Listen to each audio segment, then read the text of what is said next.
চারদিক যখন গরমে অস্থির, সবাই ছুটছে একটু শান্তির খোঁজে, সেরকম আমিও কম যাই কিসে। আমিও চেষ্টা করছি কিভাবে একটু শান্তি পাওয়া যায়। হ্যালো এভরিওয়ান, আসসালামু আলাইকুম। ওয়েলকাম জানাচ্ছি আমার এই ছোট্ট পেজে।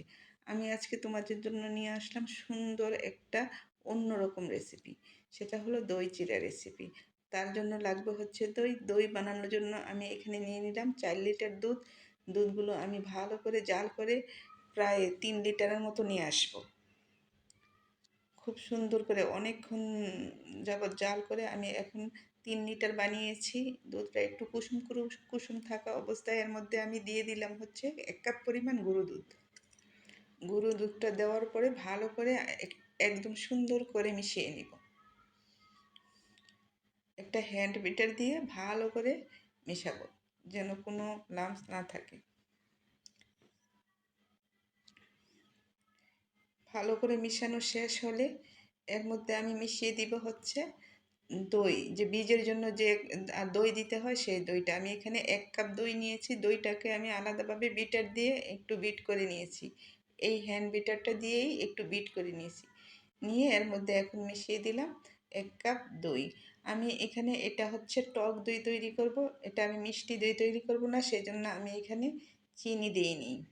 তোমরা চাইলে যদি মিষ্টি দই তৈরি করতে চাও তাহলে এখানে চিনি ব্যবহার করতে পারো। আমি এখন দইগুলা পাতিলের মধ্যে ঢেলে দিচ্ছি। এটা হচ্ছে কাচের পাতিল, কাচের পেয়ালা আর কি, দুইটার মধ্যে আমি দইগুলা ঢালতে হবে।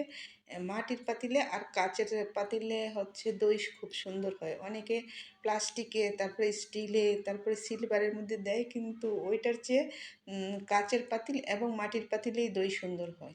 আমি এখন এগুলা 6-7 ঘন্টার জন্য রেস্টে রেখে দিব। 6-7 ঘন্টা পরে হয়ে যাবে আমার সুন্দর পারফেক্ট টক দই। এই যে 6 ঘন্টা পরে আমি চলে আসলাম, দেখো কি সুন্দর দই হয়েছে। একদম মানে এটা উল্টাইলেও পড়বে না, এখন এরকম একটা অবস্থায় আসছে। দেখো, আমরা এখন একটা থেকে দই খাবো আর একটা ফ্রিজে রেখে দিব। আজকে রাতে ডিনারে থাকছে আমাদের দই চিড়া। দই নাকি শরীরের জন্য অনেক ভালো। দই চিড়া কলা, এখন তো আর আমের সিজনও আসে নাই পুরোপুরি, সেজন্য কলা দিয়েই আজকে আমরা দই চিড়া খাবো, ভিতরটাকে ঠান্ডা করব। দেখো, দই চিড়ার জন্য দই চিড়াগুলা ধুয়ে তোমাদের ভাইয়া সুন্দর করে ছেঁকে ছেঁকে নিচ্ছি। এখন আমি এর মধ্যে দিয়ে দিব হচ্ছে দই। দেখো দইগুলা কীরকম একদম পারফেক্ট দই হয়েছে। তোমাদের কাছে কীরকম লাগছে কমেন্ট করে জানাইও। ভালো লাগলে একটু শেয়ার করে দিও। তোমরা কি এভাবে দই চিড়া খাও? কারা কারা পছন্দ করো তাও বলতে পারো আমাকে। আর আমার এই ভিডিওটা যদি ভালো লাগে তাহলে সুন্দর সুন্দর কমেন্ট করে আমাকে উৎসাহিত করবা। তাহলে সবাই ভালো থেকো। আজকে বিদায়।